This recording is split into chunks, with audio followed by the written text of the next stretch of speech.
What's that you say? You don't have $10 million to spend on epic miniature sets? Well, even the big boys use green screens these days, and so can you.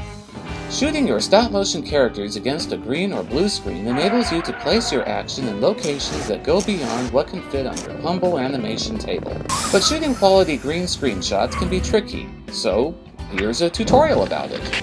You never know, it might help. I composite using After Effects. You can also composite using editing programs like Premiere and Final Cut, or you can go the free route with iMovie. I'm not sure what's the best for Windows, but Googling free compositing apps comes up with some results, as well as the method for compositing in Windows Movie Maker. So Bat Baby here is going to... yeah, don't ask, it's just Bat Baby.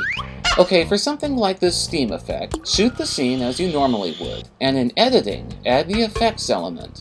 In this case, shot against black, by layering the steam above your animation and removing the black by setting the mode to screen.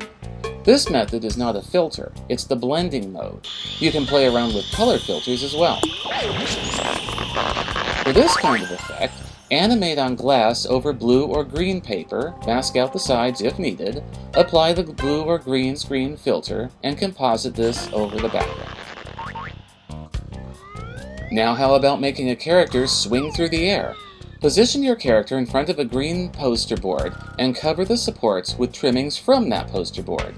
Light the background as evenly as possible. Then animate the character moving arms, legs, and head, but staying in one place, making sure the green does not reflect onto the character. Then in the editing or compositing program, mask out the garbage if you need to, apply the blue or green screen filter, and then animate the big movements. This, of course, only works if your app has keyframing capabilities. How about adding several characters to an outdoor setting? To make this toy stand up, I'm hot gluing a wire support onto her back. It's covered by her hair and dress. A nice little lighting trick is to position a white card just out of camera range to reflect light under her chin. Then composite using the green screen filter on the animation and place it on the timeline over a live video background. The trick here is to animate the other characters separately against green screen and add them as layers in compositing. There's no limit to how many characters you can combine this way. Well, actually, there probably is. To make this character swim, I positioned her upside down so I can secure the support to her back while not trying to defy gravity. Oh, hold on, she has a green tail. This calls for a blue poster board background. I animated a swim cycle on the tail, then in compositing I flipped her over, masked out the garbage, and applied the blue screen filter. I added additional animation by keyframing body movement and animated her moving across the screen. Use color correction filters to make it look like the character is in the same lighting conditions as the background, like here adding a blue tint and darkening. Of course, eventually you will want to blow something up.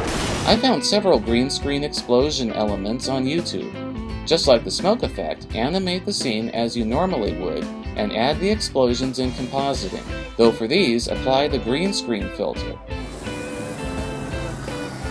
Now let's try a flying effect. First, I'm gluing the aircraft to a very heavy wire support. Then I'm animating in front of a green screen. The aircraft basically stays in one place, but I'm animating it turning. The thing here is to animate that turn in ones, that is, one frame per move that will run at 24 frames per second. This is because when you animate it moving across the screen in compositing, that animation will be in ones as well.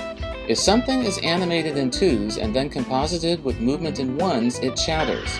But with everything in ones and the background image replacing the green screen, it looks pretty sweet.